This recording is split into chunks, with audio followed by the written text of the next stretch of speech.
Alright, hello YouTube, this is Joseph Quick here, and I real quickly want to go over the husbandry for a Savannah monitor.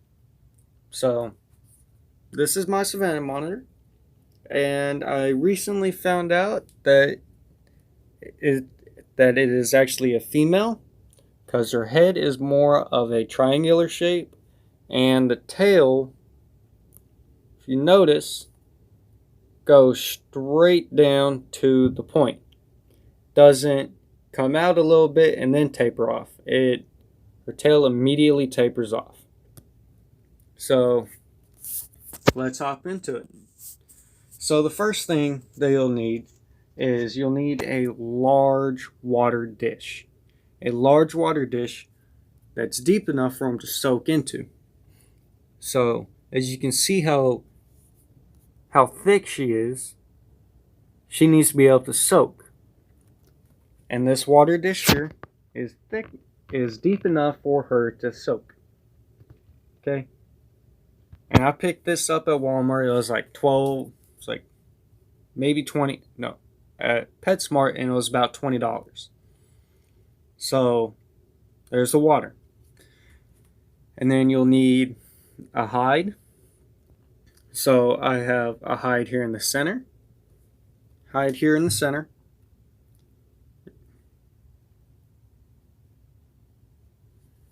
Hide over here in the center. A hide over here. And this one here is the cold hide.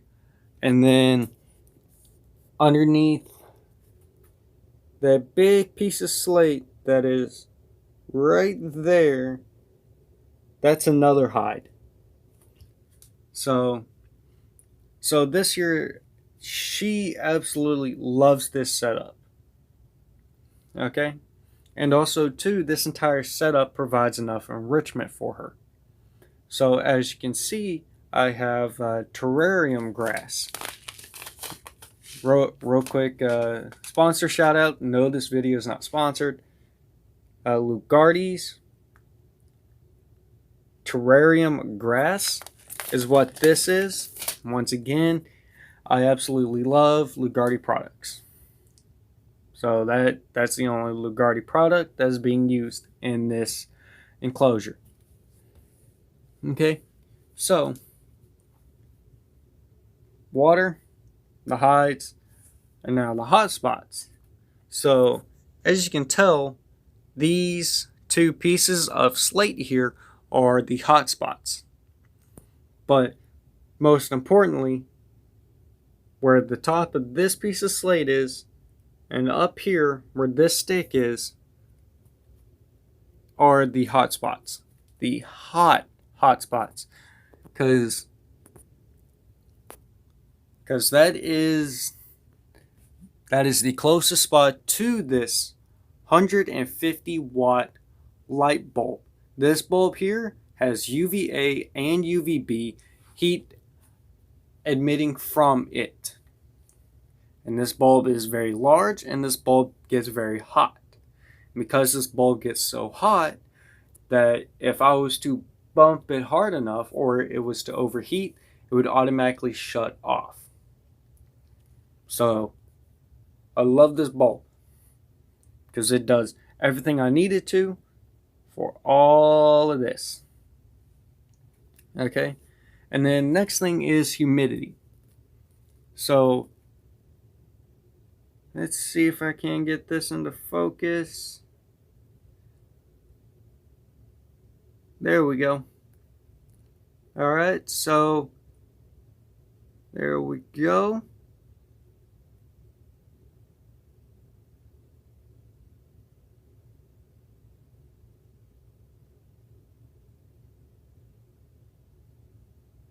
Alright, so as you can tell by what that was saying, it was saying that the humidity is 50 to 70%, which is one thing that a lot of people have a lot of trouble with.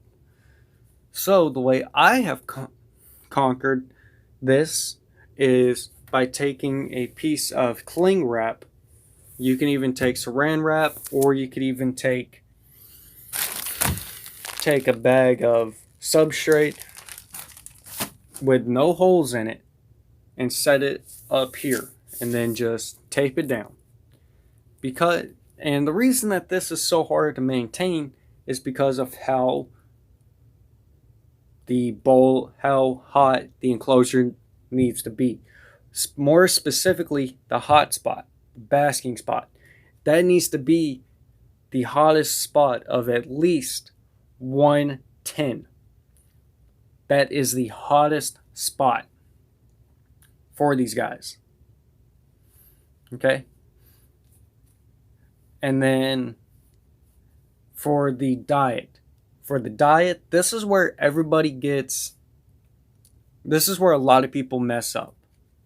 So for a Savannah monitor,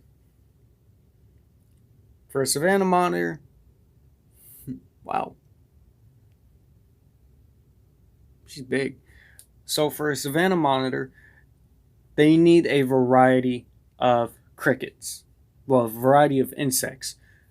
Crickets, mealworms, waxworms, silkworms, dubia roaches,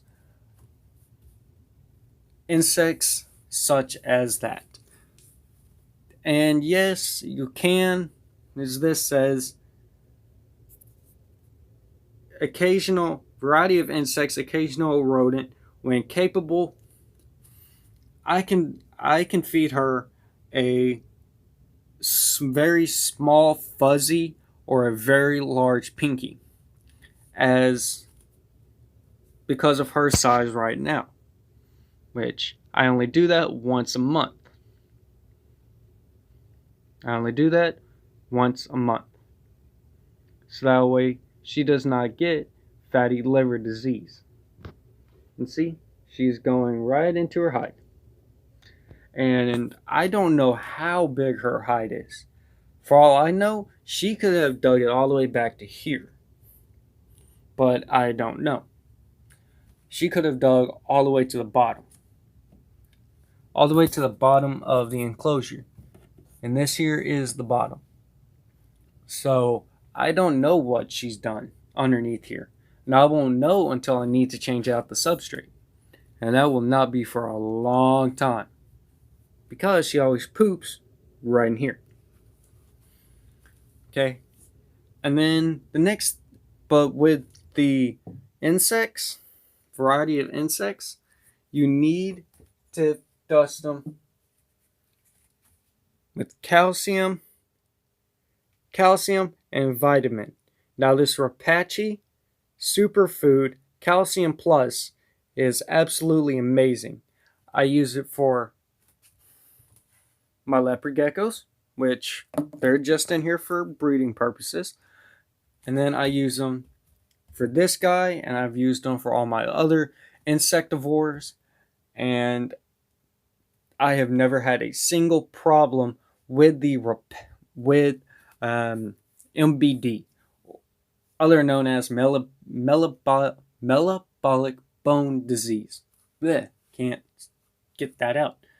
But these guys need that calcium and vitamin with D3.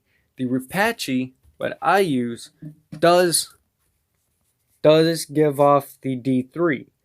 But if you don't know that, then you would never know. I'm looking for it on here. Yeah, I'll find it in a minute on there. But it does provide the D3. And that is the most important thing that all insectivores need, is that D3. Is that D3 vitamin. That D3 supplement. Because they're not outside. They're not outside running around doing whatever it is that they want to. We have them in a setup like this, or in a setup like this. Okay? And then the size. This I really and truly do want to go over real fast. The size of these guys are massive. Okay, so each of these tiles tiles here are 1 foot. So we're going to start at that tile there. So that is 1 foot, 2 foot, 3 foot. That is 3 foot long. That is a 3 foot long Savannah monitor. From this corner to this corner. But now there are some instances where they get from this corner to this corner. That is a 4 foot long Savannah monitor. The largest ever recorded Savannah monitor is 5 foot. Still, that is a very impressive size. And that is what deters a lot of people away from a Savannah monitor. Because you can go to the store and pick them up for $70. $70. If you don't have the time, the space, and most importantly, the money for a Savannah monitor, you'll think, it's $70. I'll be able to keep it in here for its entire life. Then once it grows to be the size of this, you quickly go, oh, this thing is huge. I can't keep it. And then that's whenever you have so many unhealthy and stunted growth Savannah monitors. Because you're thinking it's going to get not much bigger. You're thinking it's going to get maybe 1.5 foot at most. And now you'll only have to get Exoterra, extra long short, extra wide short enclosure. That'll be fine. Whenever in all actuality, that's never going to work. Well, that will work for temporary purposes, but once it reaches a larger size, you're going to need a custom enclosure. And everybody I've looked up and done my research on Savannah monitors all have said it needs to be 8 foot long. Okay, so it needs to be 8 foot long, 4 foot tall, 4 foot deep. Sorry about that. So once again, 8 foot, 4 foot, 4 foot. Because you'll need 2 feet of substrate. 2 foot of substrate, and then 4 foot deep, so that way they can turn around, and then the 8 foot, so that way they can actually stretch. Now once you have that custom enclosure, it's going to be massive. And then all of these things here quadruple, even 10 times the size. So, yeah. And one very, very important thing I can say, that if you're going to get a Savannah monitor that you absolutely positively need, is a mister. A sprayer, big sprayer bottle with a pump. And this here is the Exoterra mister with 75 ounces of water. So, all right. So that was the care, and so that was the husbandry and care for Savannah monitors. As I know that there's not much, so that is why I made this video. So remember guys, always be prepared and do your research before you do anything else. Peace.